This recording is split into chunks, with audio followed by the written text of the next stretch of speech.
네, 6월 2일 장윤선의 취재 편의점 시작하겠습니다. 대통령 선거가 이제 하루 앞으로 다가왔습니다. 유권자 여러분들께서는 마음의 결정을 다 내리셨습니까? 혹시 사전투표 다 이미 하셨나요? 내일 본투표 기다리고 계시는 분들도 계실 걸로 압니다. 매주 월요일에는 국회 복지위원장 맡고 계신 더불어민주당 박주민 의원과 함께합니다. 어서 오십시오, 의원님. 네, 안녕하십니까. 예, 완전 막바지입니다. 진짜 막바지. 딱 하루 남았습니다. 그러니까 처음에는 시간이 잘 안 가네. 네. 빨리 가서 투표하고 좀 빨리 끝나야 되는데 네. 이러다가 중간에는 야씨 더 해야 돼. 막 네. 이러다가 지금은 시간이 이거밖에 없어. 이런 상황이 돼 버렸어요. 예, 그러니까요. 제가 지난 주말에 목금 양일간 그 사전 투표소 스케치를 했어요. 네. 여기 이제 증권가에 있는 여의도 투표소하고 인천공항 가서 사전 투표소 이제 스케치하고 저도 투표도 하고 이렇게 했는데 그 굉장히 많은 시민분들께서 어떤 말씀들을 하시냐면 이제는 좀 그 서로 싸우지 말고 서로가 공평하고 좀 더불어 잘 사는 사회가 좀 됐으면 좋겠다. 이런 말씀들 굉장히 상식적인 얘기들을 그 말씀하고 네. 민주당이 이제 좀 우세하니까 특히 민주당을 지지하시는 분들 중심으로 네. 진짜 잘해라. 맞아요. 네. 진짜 잘해야 된다. 진짜 잘해요. 네. 네. 이 얘기를 되게 많이 하세요. 네. 그 얘기도 하시더라고요.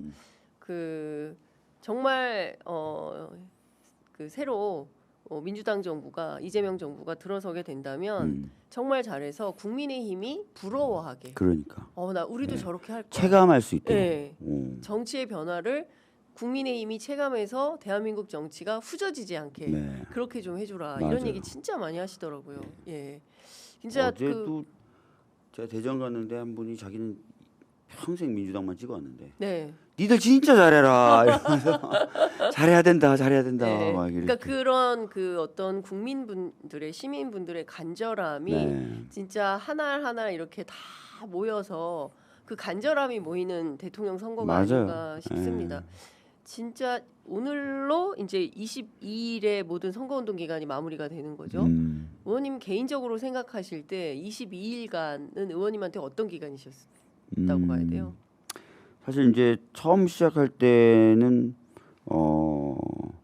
이게 어떻게 하면은 한 분이라도 더 만나고 한 분이라도 더 설득하지 이런 맞아요. 생각이 있었고 그래서 별의별 짓을 다 하면서 어떻게든 한 분이라도 더 만나려고 길을 썼던 것 같고 그 와중에 사건 사고가 계속 끊이지 않고 교통사고도 나고 그래서 의원실은 뭐 이렇게 스펙타클해? 하루도 조용히 지나가는 날이 없네 이랬는데 네. 어찌됐든 처음에 생각했던 대로 좀 많은 분들을 만날 수 있었던 것 같고요. 귀담아 들을 만한 얘기를 정말 많이 들었어요. 그래서 정치하면서 현장의 목소리 참 짧은 기간에 진하게 들었다. 현장. 이런 느낌이 들어요. 그런 얘기들 많이 하시잖아요. 현장에 답이 있다. 네. 늘 현장에 가야 된다. 이제 그래서 저도 사실은 현장 인터뷰를 꼭 하는데 네. 왜냐하면 어디서도 못 듣는 얘기를 현장에 가야만 들을 수 있는 얘기가 있다. 아니 어제 새벽까지도 그러니까 오늘 새벽까지도 와 새로운 것도 많이 보고 많이 듣게 되더라고요. 진짜. 그 의원님 정치 인생에서 이번 선거운동 기간에 의원님 귀에 딱 이렇게 가슴에 심장에 딱 박히는 목소리? 굉장히 여러 가지가 있어서 네. 뭐 제일 뭐 그런 걸 꼽아라라고 하면 제가 못 꼽겠는데. 그렇게 많구나. 네. 근데 뭐 당장 지금 딱 생각이 떠오르는 게 하나 있는데 호남 청년이에요. 호남 근데 청년. 일자리가 없어서 네. 서울에 올라온 청년이 있어요. 네. 근데 그 청년이 나는 원래 호남에서 계속 살고 싶었다. 근데 일자리가 너무 없다. 네, 호남에. 예, 그러다 보니까 서울에 왔고 서울에 와서 사니까 너무 힘들다. 주거비도 비싸, 뭐 다 비싸, 물가도 비싸, 막 너무 힘들고 너무 해서 지금 자기의 삶이 어떻게 꾸려지고 있는지조차도 모르겠다는 말씀하셨는데 그 말씀도 굉장히 가슴이 아팠는데 그러네요. 바로 그 옆자리에 있던 저는 울산 출신인데요. 저도 똑같이 일자리가 없어서 서울에 왔고 똑같이 그러니까 이 청년들이 1년에 한 진짜 한 5, 6만 이상 꾸준히 수도권에 유입되고 반면에 지방은 떠나잖아요. 그렇죠. 이분들도 사실은 지방에 일자리가 있고 기회가 있으면 거기서 잘 정착해서 살고 싶은 분들인 거예요. 그렇죠. 웬만하면 고향에 살고 싶죠. 그래서 그러면서 이제 특히 이제 호남분은 그 행사가 끝나고 나서 저한테 와서 진짜 거의 울듯이 좀 잘 해줘라. 이 지방도 예. 혼례받지 않게. 그러니까 꼭 호남이 아니라 네. 다 지방도 뭔가 기회가 생길 수 있고 예. 거기서 살 수도 있고 한 예. 곳으로 만들어 달라는 말씀을 해주셔서 예. 제가 굉장히 가슴이 아팠던 기억이 있고 또 어떤 분은 이제 청년인데 네. 청년으로서 뭔가 이제 꿈을 펼치기가 좀 너무 어렵다라는 말씀을 해주시는 네. 거예요. 하여튼 제가 이번 20 며칠간 네. 굉장히 많은 얘기를 들었고 기록에 좀 남기셨습니까, 어머님? 많이 남겼죠. 네. 다 라이브 방송에 다 담겼어요. 그거 다 녹취 풀어야 되네. 네. 큰일 났네, 의원실. 어제 제가 예. 공유주방이라는 데를 갔는데 그러니까 배달하는 음식을 만드는 데인데 네네. 딱 주방만 있어요. 주방만? 예. 이게 손님을 홀에 안 받으니까. 예. 그러니까 배달 쿠팡에 가면 예. 딱 주방만 있는 곳에서 주문을 받아서 예, 음식을 예. 생산하고 배달 라이더를 받아서 날리는 거거든요. 예. 근데 그런 주방이 밀집되어 있는 데를 갔어요. 어디가? 강남에. 예. 거기는 비싸니까 지상에 있을 수가 없어요. 예. 지하에 막 20개가 넘는 그런 다닥다닥 붙어 있는데 환기도 한대, 냉난방도 한대, 화재 예방에도 취약하게 거기에 큰일 나. 막 20대 이런 젊은 예. 사장님들이 땀 뻘뻘 흘리면서 거기서 일하고 더우니까 예. 일하고 있는 거야. 그 장면이 사실 라이더분들 사정 들으러 갔는데 라이더분들도 딱 한데 제가 예. 좀 그나마 알고 있었고. 예. 근데 이 분들 보니까 라이더도 라이더인데 와 씨, 사장- 눈물이 막 앞으로 가리는 거예요. 박주민 의원님 지금 예. 울고 계셔요. 그래서 그런 분들 20대, 많고 20대 예, 살 20대들. 어떻게든 예. 살아보려고. 예. 지방 가면 지방, 시장 가면 시장, 뭐 소상공인들, 자영업자들 다 그냥 맞아요. 예. 할 일이 너무 많고. 아, 갑자기 의원님 예. 얘기하시니까 나도 몰라.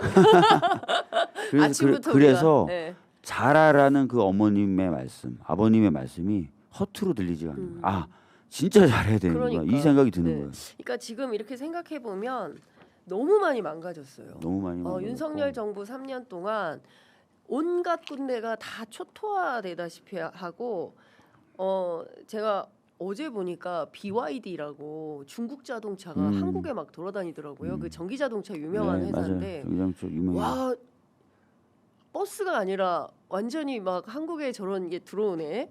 그러니까 그 3년 동안 다른 나라들 AI며 뭐며 발전하고 막 기술하고 이럴 때 우리는 공치고 있었던 거야. R&D 예산 심지어 깎았죠. 깎아버리고. 4.5조 깎아버렸죠. 예. 세수펑크 나니까 그래. 야 지금 당장 효과 없는 거 뭐야? 이거 깎아. 미친놈들 진짜. 진짜. 그러니까 나라가 완전히 거덜난 네. 거예요. 그래도 우리가 세계적으로 제가 이제 사전투표소에서 제가 그런 분들 만났어요. 이공계 다니시다가 그냥 외국에 가시려고 준비하신 분이 계시대. 청년 제가 인터뷰를 하니까 왜 그러시냐니까 작년 R&D 예산 깎는 뭐 충격을 받았대 자기가. 네. 비전 없다 이 나라. 이거 이 나라는 안 되겠다. 내가 그냥 연구만 하고 있고 이거만 하고 있다가는 내가 언제 골로 그런 충격을 받았다는 거예요. 맞아요. 진짜 그리고 제가 더 황당한 얘기 해드릴까요, 의원님? 의대생인데 학교를 갈 수가 없게 됐잖아요. 그래도 의대 다니면은 굉장히 똑똑하고 뭘 많이 해야 되잖아. 연구를 해 사이트 의학 발달을 위해서 연구해야 되는데 인형에 그 눈알 붙이고 있다. 그런 친구들 많아요. 예. 그래서 제가 그러니까 지금 이게 나라가 정상이 아니다. 그래서 이번 대통령 선거를 통해서 정상이 돼야 되는데 거기다 혐오는 얼마나 강해졌어요. 저 의원님 진짜 깜짝 놀랐어요. 그 혐오. 대구 부산에서 진짜 그 빨간 자동차. 아니 저는 그 빨간 자동차뿐만 아니라 진짜 이해 안 되는 사람들 너무 많이 맞아요. 만났는데 그냥 혐오예요. 혐오고 나하고 생각이 달라? 그럼 그냥 토론의 대상, 설득의 대상이 아니에요. 죽어도 돼 얘네들은. 그러니까. 마치 윤석열이 국회 군대 넣는 것처럼. 맞아요. 나를 짜증나게 하네. 네. 방국가 세력. 야 방국가 세력 군대 넣어. 정리해. 영영백 준비하고 다 묶어. 케이블 타에 묶어. 끌고 가. 이런 게 너무 만연돼 버린 거예요. 맞아요. 민주주의를 우리는 헌법 위에서 그렇습니다. 티키타카하고 예. 시스템 짜고 예. 하는 건데 야 답답하니까 헌법이고 뭐가 없어 다 부셔버려. 그러니까요. 예. 이거 참. 그러니까 이 윤석열이 무슨 나라를 우리가 어떻게 다시 되살려야 되냐 이제 진짜 막중한 책임감과 의무감을 갖고 계실 것 같은데 그래서 통합 얘기도 나오는 것 같아요. 이제는 헌법도 막 부시고 네. 이거 없어 룰 없어 그냥 난 너 싫어 나 너 싫으면 다쳐도 돼 죽어도 돼 이거 정글 아닙니까 나라가 네. 아니라 그렇게까지 가는 경우들을 이번에 선거 운동하면서 저희 우리 당 국회의원들 네 그 심지어 우리 대표님 목에 그렇죠 막 예 어제 그제 보니까 강선 의원 유세하다 또 네. 폭행 그런 걸 너무 많이 겪으니까 예. 야 이거 어떻게든 통합 네. 이런 거 음흠. 체감 네. 좋은 민주당이 하니까 좋아졌다 이런 느낌을 주고 싶다 이런 게 지금 부글부글 끓어오르는 거죠. 그러니까요. 그 열망이 모인 건지 어쨌든 평일임에도 불구하고 사전 투표율이 역대 두 번째로 높았습니다. 34.74. 예, 그 사실은 평일이어서 투표율 많이 높지 않을 거다라는 전망이 우세했는데 그래도 평균치 이상 한 거 아닙니까? 사전 투표 사상 두 번째죠. 네, 두 번째로 높았고, 높은. 예. 제가 말을 들어보니까 제 친구들하고 몇 명하고 좀 통화해 보니까 본투표를 하겠다는 거예요. 그래서 얘네들도 많이 보수적으로 바뀌었구나 이렇게 생각했는데 그 중에 한 명은 줄이 너무 길어서 할 수가 없었다는 줄이 맞아요. 줄이 예. 너무 길었어. 왔다가 도로 택시 타고 왔다가 도로 가요. 야 40분 기다렸는데 못했어. 맞아요. 뭐 이렇게 얘기하는 친구들이 있어요. 맞습니다. 예.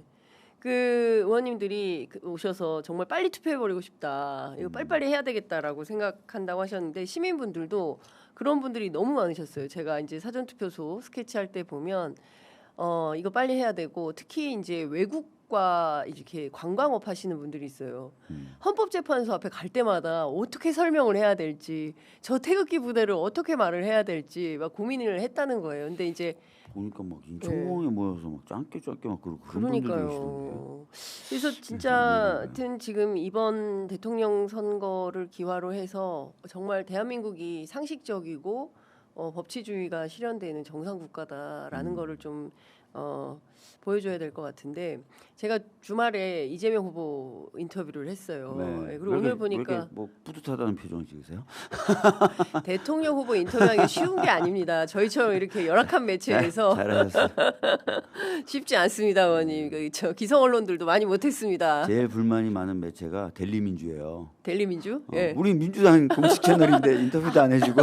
아 그러네. 그렇겠다. 저한테 막 그거 제가 출연하니까 기관지가 그래서 어렵습니다. 예, 그거 읽어달라고. 예. 대표님 출연 부탁 읽어달라고. 진짜 그렇죠. 근데 이제 이번에 보면 그 방금 전에 이제 인터뷰가 끝난 것 같은데 상식적인 나라를 만들고 싶다. 그리고 이제 반통령 아니라 이제 대통령 하겠다라는 것이고. 예, 중요한 말이에요. 예. 그리고 이제 윤석열이라는 사람에 대해서도 그냥 뭐 이제는 좀 불쌍하다 이런 판단이 좀 드신다는 거예요. 여러 인터뷰에서도 이제 그런 얘기를 했지만 좀 제정신이 아닌 것처럼 보이잖아요. 그러니까요. 그리고 막판에 또 나타나서 윤두 교소를 읽었어요. 정광훈 집회에 드디어 메시지를 내셨습니다라면서 빰빰하면서 이제 정신 못 차리는. 정광훈 씨가 막 읽습니다. 대통령이 반통령이 아니라 대통령이 되고 이 메시지 되게 중요한데요. 트럼프가 네. 본인 말이었는지 측근 말이었는지 한 번도 반대 진영까지 포함한 사람들이 대통령이 되고 싶은 마음이 없었다는 거잖아요. 참 나쁜 사람이다. 자기 쪽 지지층만 결집시켜도 예. 양대 정당 제도에서는 예. 대통령이 된다는 거예요. 네. 그러니까 40 한 몇 프로 맞아요. 그 정도만 하면 되기 때문에 끊임없이 갈라치기. 그 다음에 반면에 끊임없이 자기 지지층 결집. 네. 윤석열이 그 전략을 따라간 그렇죠. 거잖아요. 예. 그 전략을 따라간 이준석이 이준석도 그 그걸 하고 전략을 있는 따라가려고 거죠. 하는데 그렇게 안 하겠다. 예. 이렇게 얘기하고 굉장히 중요한 의미예요. 이건 트럼프를 보고 배운 사람들이 너무 많고 네. 근데 그 폐해를 우리가 봤잖아요. 미국이 어떻게 망가지고 막 의회에 막 난입하고 막 이런. 그렇습니다. 지금 뭐 우리는 법원에 난입하고 막 난리가 난 거잖아요. 네. 그러니까 지금 뭐 굉장히 중요한 말씀이신데, 그러니까 조롱이나 혐오나 이게 아니라 연대하고 통합하고 어쨌든 다 같은 대한민국 사람인데 그렇지 않습니까? 대한민국 사람들이 그리고 또 나가 보면 외국에 가 보면 한국 사람들끼리 또 그 똘똘 잘 뭉쳐요 우리가. 예. 그리고 뭘 우리가 일을 잘해요. 문제 해결을 잘해. 그래서 그런 걸 되게 잘하는데 국내에서는 이렇게 끊임없이 이게 어떤 정치의 한 수단이 돼버린 것 같아요. 갈라치기가. 갈라치기요. 예. 아니 우리는 경험했어요. 자 까먹으셔서 그래. 지역 차별, 그렇습니다. 지역 감정이라는 오랜 동안 한쪽 세력을 차별하고 혐오함으로써 네. 정치 구조가 왜곡됐었던 기억이 있어요. 그렇습니다. 예. 아니 저만 해도 제가 대학 다닐 때만 해도 특정 지역 출신이다 그러면 약간 색안경을 끼고 보거나 그렇죠. 불이익을 받는 경우도 있었어요. 그게 취직이 안 됐잖아요. 그리고 그게 당연하다는 예. 것처럼 여겨졌었던 때가 있었어요. 예. 맞아요. 근데 지금은 그걸 없애기 위해서 굉장히 많이 노력해서 많이 좋아졌는데 예.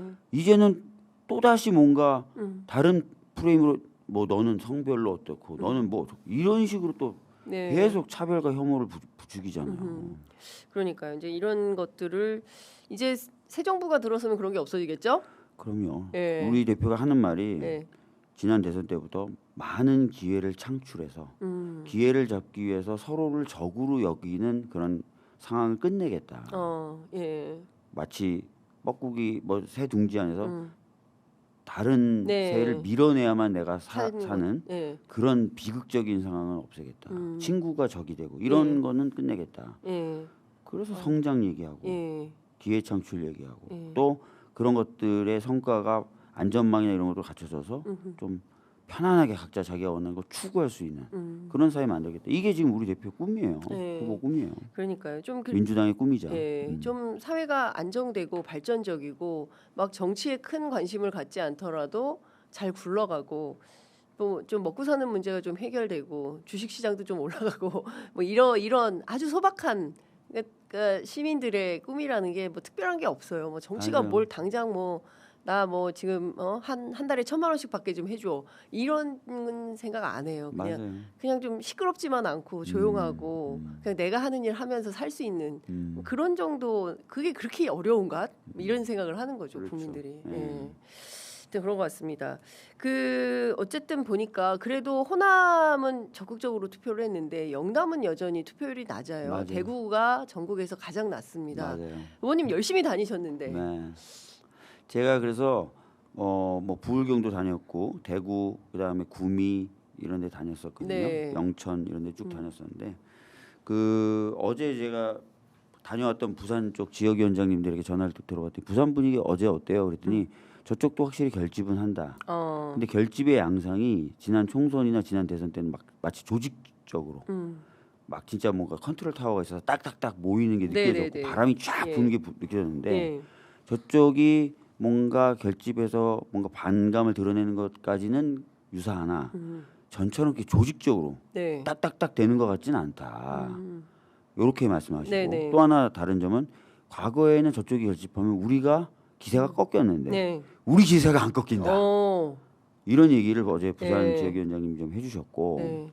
부산 사자 넘나요? 득표율? 사자 앞에 사자. 그거는 모르겠어요. 그거는. 예, 네. 막 그 지역위원장님이 막 수치를 얘기하시길래 네. 야 얘기하시려 그러길래 라이브 방송 중에 하지 마. 스피커폰으로 하지 마. 하지 마.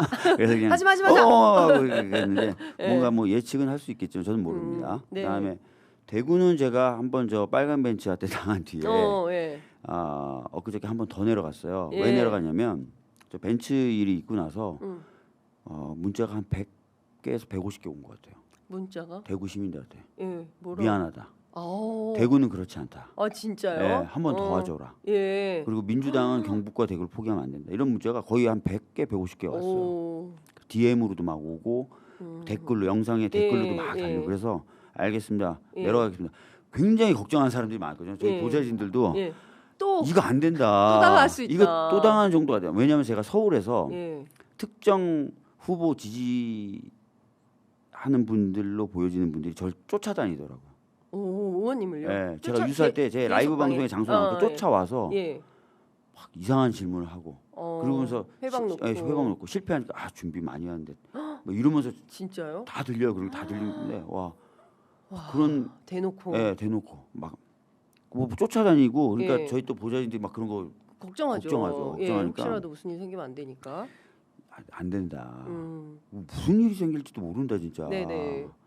근데 내려가기로 했어요. 내려가서 딱 했는데 두 번째 내려갔는데 막 너무 뜨거운 거예요. 저를 환영해 주시는 게 대구에. 대구 시민들이 예. 그리고 저 벤츠 영상을 굉장히 많이 보신 거야.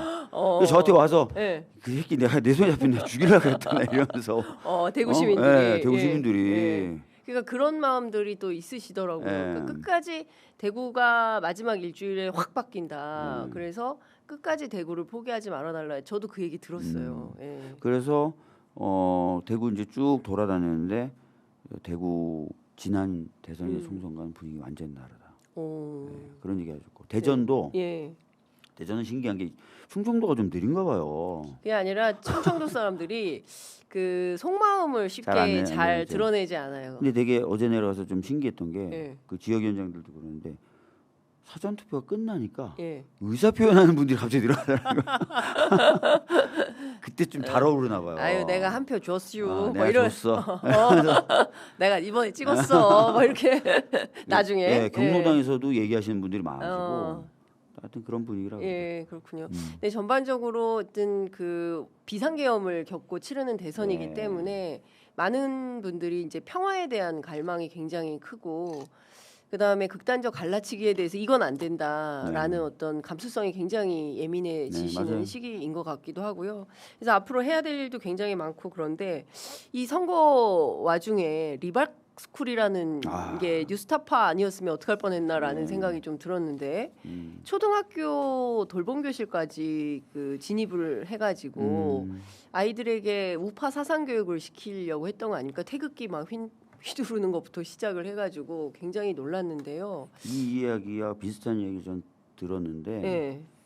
그 보수 교회들에서 네. 교회들이 이제 뭐 초등학교를 한다든지 뭐 유치원을 한다든지 막 이런 시도를 많이 한대요.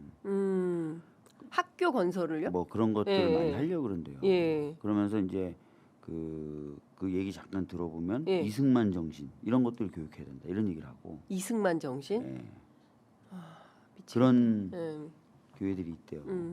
그래서 저도 그 얘기 듣고 있었고, 이거 진짜 한번 좀 파봐야 되겠구나 했는데 네. 이런 일이 이제 나온 거죠. 근데 이게 지금 그 물론 이제 교육부에서 현장 조사도 하고 어제 행안위원들 중심으로 해서 항의 방문도 가고 뭐 이렇게 했는데요. 다른 거 다 떠나서 김문수 후보나 국민의힘과 연관이 없다. 물론 이제 본인들은 아니다. 전혀 뭐 리박스쿨이 뭔지도 모른다라고 주장을 하지만 네. 실제로 그 2018년부터 김문수 후보와의 어떤 연관성 이런 것들은 지금 확인이 좀 되고 있는 상황이에요. 그렇죠. 그리고 사실은 뭐 꼭 김문수뿐만 아니라 전방위적으로 여러 그 연결이 있을 수도 있다고 봐요. 네. 아시다시피 과거에 이제 국정원 댓글 개입 사건에서 댓글 개입 등으로 국민의 어떤 여론을 조작하려고 했던 사람들이 윤석열 정부 들어서 대거 사면됐어요. 복권되고. 맞아요. 왜 네. 그 사람들 사면하고 복권시켰을까에 그러니까. 대해서 많은 사람들이 궁금해했었거든요. 예. 그리고 뭐 이건 뭐 우리가 제가 하는 얘기 아니에요. 무슨 댓글팀 이런 얘기를 김건희 한동훈 뭐 카톡 이런 데서도 맞아요. 나오잖아요. 나왔죠. 뭐 그런 댓글팀. 얘기들 나오고 예. 뭐 저희들도 의심을 계속 가졌죠. 예. 이렇게 조직적으로 댓글이 달리나? 예. 뭐 이런 의심적 정황이 곳곳에서 드러나는 상황이었었고 예. 그런 데서 이제 그런 가운데서 리박스쿨이라는 게 또 걸린 거죠. 네. 네. 근데 지금 그 말씀하시니까 저도 생각이 나는데 국민의힘 취재하면 그 얘기를 많이 해요. 아이 뭐 요새 정치인들 가운데 댓글팀 없는 정치인이 있나? 그래서 민주당 정치인들은 댓글팀이 있다는 얘기를 들어본 적이 없는데 댓글팀을 다 하나씩 갖고 갖고 있나 보죠. 있다 그런. 그래서 김건희 여사도 있고 김건희 씨도 있고 한동훈 대표도 있다는 거예요. 뭐 국민의힘 관계자 얘기 아니 자기들끼리 카톡에서 나중에 댓글팀으로 문자에서 공격해서 미안하다 뭐 이런 얘기 했잖아요. 자기들끼리. 그 댓글팀이 큰 사람이 되게 센 사람인가 보다. 근데 그러니까 저는 이 댓글 부대와 관련해서는 확인이 필요하다. 취재도 필요해요. 필요하다. 과거에 뭐 시발단 아시죠? 시발단 시발단 취재했었죠. 있었고 예. 국정원 있었고 맞습니다. 그때도 보면 정부 기관도 동원했지만 민간 동원했었잖아요. 그렇죠. 예. 조직적으로 동원해서 예. 여론을 조작하려고 했었잖아요. 근데 지금 그걸 안 하고 있을까? 지금은 더 고도화돼서 하고 있을 가능성이 있죠. 그렇죠. 예. 그래서 저는 이제 다른 건 다 떠나서 어린아이들한테까지 우파 극우 사상 교육을 시키려고 했다라는 게 너무 놀라운 거고 그리고 이제 그런 식으로 그 도대체가 이제 민주사회에서 돌파가 안 되니까 어린아이부터 무슨 마치 북한에서 무슨 세뇌 교육하듯이 네. 이렇게 하려고 한 거잖아요. 그러니까요. 예, 그리고 이제 과거의 태극기 부대는 이제 노년층이 대상이었다면 지금은 청년 대상으로 계속 그 윤석열의 메시지의 핵심이 청년이 일어나야 된다라고 청년, 맞아요. 계속 나오지 않습니까? 저는 이런 문제들에 대해서도 좀 민주당이 뿌리채 뽑는 뭔가 노력이 필요하지 않나라는 생각이 좀. 그러니까 뭐 범죄 행위에 해당하는 거는 철저히 수사를 해야 될 것 같고요. 네. 그다음에 교육이라든지 토론이라든지 이런 것들이 활성화돼야 될 필요도 있거든요. 네. 특히 이제 우리 당도 이제 당원 교육. 그래서 이제 당원들이 또 다른 사람들 만나 설득하는 작업 이런 네. 것들이 체계적으로 좀 이루어져야 될 것 같고 민주시민교육이라고 독일이나 이런 나라에서 많이 합니다. 네. 그래서 이제 극우적 세력이 바로 하지 못하도록 사회적으로 컨트롤하죠. 네. 뭐 그런 것들도 저희들이 고민해봐야 될 것 같아요. 네. 그 내란 수사와 관련해서 지금 하여튼 선거 복판이기 때문에 그게 조금 쉼표 비슷하게 돼 있는데 그 가운데서도 뭐 여러 가지 이슈들이 좀 있지 않습니까? 네. 비화폰이 김건희 씨한테도 제공이 됐었다. 황당하죠. 그러니까 민간인 그리고 이제 민간인이 고위공직자들하고 다 두루 통화를 했다라는. 두루 통화할 수밖에 없어요. 윤석열이 검찰 시절에도 예. 카톡방 해가지고 예. 김건희가 왜 한동훈하고 300 몇 차례, 그러네. 왜 뭐 주진우하고 뭐 누구하고 몇 차례, 이거 왜 해요? 권순정하고 이거 왜 해요? 예, 맞습니다. 그래서 뭐 법사위에서 물어봤더니 전화 안 될 때 윤석열 전화 안 될 때 연결이 안 돼가지고 뭐 대신 전화. 황당한 소리 하고 있네. 그러니까요. 그러니까 근데 이제 이 사람에 대해서 아직 그 소환 조사가 진행이 안 되고 있어요. 그리고 이제 국민들은 내란 수사가 바로 본격화되어야 한다. 지금 검찰 수뇌부는 김건희 못 건드려요. 지금 검찰 수뇌부는 다 김건희 덕에 승진한 사람들 텐데 뭐. 심우정부터 시작해서 네. 그러면 다 발목 잡혀 있을 텐데 뭐. 경찰도 그럴걸요. 예, 그러면은 새 정부에서 새로 인사가 나야 그래야 수사가 새 정부에선 가능해지다. 특검으로 해야죠. 새 정부 특검으로. 그러면 지금 막 다 까먹고 있는데 내란 특검이 지금 국회 계류 중인 거죠, 본회의에. 그렇죠. 예. 그래서 거부권 행사를 안 해. 그러면은 바로 발효가 되는 겁니까? 예. 그러면 당장 일단은 그 이제 오늘 선거운동 마감이고 내일이 투표일이고 그러면 모레부터 임기가 시작되는 거잖아요. 네. 그러면 다음 주부터 특검 갈 수 있어요? 아니 아시다시피 특검법이 통과돼도 네. 그다음에 정부로 이송돼서 공포라는 절차를 거쳐야 되고 네. 공포한 뒤에는 특검 추천 절차라는 걸 거치게 돼 있습니다. 네. 법에 따른. 네. 그래서 특검이 뽑히고 그 특검이 특검 수사를 위한 준비 절차를 대략 20일 또는 법에 따른 30일 정도 가지게 돼요. 네. 왜냐하면 인력도 충원해야 되고 그렇죠. 건물도 해야 되고 장비나 이런 것들도 협조를 받거나 구입을 해야 되잖아요. 검사가 뭐 볼펜만 있는데 수사를 하는 게 아니에요. 그렇죠. 기자는 노트북하고 볼펜만 있으면 되는데 검사는 그렇지 않아요. 않아서. 그래서 예. 그런 작업을 좀 거쳐야 되니까 기대하시는 것만큼 뭐 취임 다음 날부터 특검이 막 수사를 한다 이런 건 안 되고요. 아니 그러니까 절차를 밟을 수 있는가. 그렇죠. 예. 뭐 빨리 하면 되는데 네. 그렇다 하더라도 법 통과, 그다음에 공포, 뭐 이런 특검 임명 절차 이런 것들이 있어요. 네. 근데 지금 또 하나 문제는 내란 속에 윤석열 끊임없이 막 다니잖아요. 네. 또 얼마 전에 포착이 됐잖아요. 안 덥나? 맞아요. 이렇게 막 28도, 26도에 그 본인을 상징하는 점퍼를 입고 활보하는 게 또 확인이 됐어요. 제정신이 아니에요. 날도 더운데 반팔도 아니고 그 초겨울에 입는 패딩인데 그걸 입고 돌아다니는 게 잡혔는데 오늘 아침 한국일보 단독 보도를 보면 계엄이 지나고 나흘이 지나니까 계엄 직후 나흘 뒤에 윤석열이 김성훈 경호차장한테 그 비화폰 조치해야 되는 거 아니야? 비화폰 조치해야지 이런 얘기를 했다는 거예요. 사실상 삭제 지시를 삭제한 했다. 거죠. 그러면 증거인멸인데 증거인멸이죠. 구속해. 그러니까 그것뿐만 아니라 네. 지금 뭐 그 관계자들 그 CCTV 네 나왔죠. 최상무 다 거짓말한 거 다 나왔습니다. CCTV. 야 어떻게 이렇게 뻔뻔하게 거짓말을 그런 난 거 막, 멀리서 왔는데 네. 난 이상민 장관이 제일 웃겨. 자기네들은 뭐 아휴 진짜 그게 너무 다 거짓말쟁이들. 그러니까 오죽하면 경찰들이 또 이 사람들 입 맞출까봐 3명 동시에 불러. 동시에 불러. 오죽하면. 예. 네. 얼마나 창피해, 부끄러워. 진짜 진짜 창피해. 부끄러워. 아유 정말 얼마나 참 부끄러워. 그 연세 그리고 예? 어떻게 고위공직자들이 그래서 어떻게든 살아보려고 후보 한번 되겠다 하고 막. 제가 이 얘기하면은 박지원 의원이 꼭 그 얘기하세요. 한덕수 이 사람이 어떤 사람이냐? 총리 끝난 다음에 무역협회장 한 사람이다. 그런 사람이다. 근데 본질이. 그런 사람으로 또 후보를 바꿔치기 하려고 그러니까요.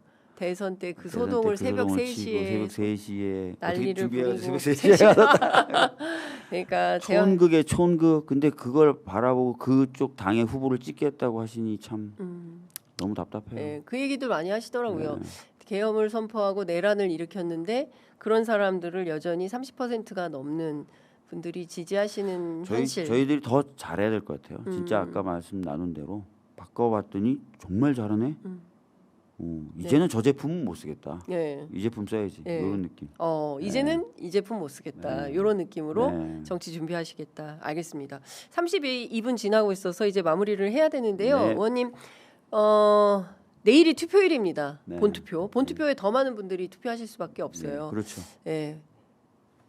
투표 참여 호소 부탁드릴게요. 뭐 다 아시는 것처럼 이번에 대선이 6월에 치러집니다. 그 이유는 내란이 있었기 때문이고 그 내란을 일으켰던 전 대통령은 8대0 헌법재판관 전원 일치로 파면당했습니다. 헌정 질서를 심각하게 침해했다는 이유고 국민 주권을 무시했다는 거예요. 자, 그런 사람들 또는 그런 사람들이 속한 정당의 후보 찍을 수는 없겠죠. 그럼에도 불구하고 그쪽 후보를 내놓고 뻔뻔하게 이렇게 선거운동을 하고 다니고 있습니다. 반성이라는 게 없는 것 같고요. 철저히 좀 심판을 해줘야 될 것 같습니다. 여러분들 많은 투표 해주시고 압도적으로 좀 저쪽 심판을 해주시길 바라겠고 우리 기호 1번 이재명 후보 많이 좀 선택해 주셔서 주권, 국민주권주의 회복되고 또 경제와 민생도 살리는 진짜 대한민국 함께 만들어갈 수 있었으면 좋겠습니다. 국민의힘에서 방금 전에 입장을 냈는데요. 전체적인 판세는 골든 크로스에 진입했다고 본다. 주장으로. 네. 네, 알겠습니다, 의원님. 다음 주에는 좀 다른 나라에서 만날 수 있겠네요. 예, 뭐 내일 전문가들 생각으로는 새벽은 돼야 된대요. 새벽 1시쯤은 돼야 새벽 된대요. 1시. 그러니까 6월 4일 새벽 1시쯤에는 결정이 날 것 같으니까 그때 이후에 달라진 세상이 되지 않을까. 그 내일 또 오실 거예요, 의원님. 저희 프로그램에. 아, 그런가요? 네. 네. 내일 저희가 라이브를 길게 하기 때문에 네. 개표 방송 때 또 박종현 의원님 모셔서 말씀 듣도록 하겠습니다. 네. 의원님 말씀 잘 들었습니다. 예, 고맙습니다. 감사합니다. 예.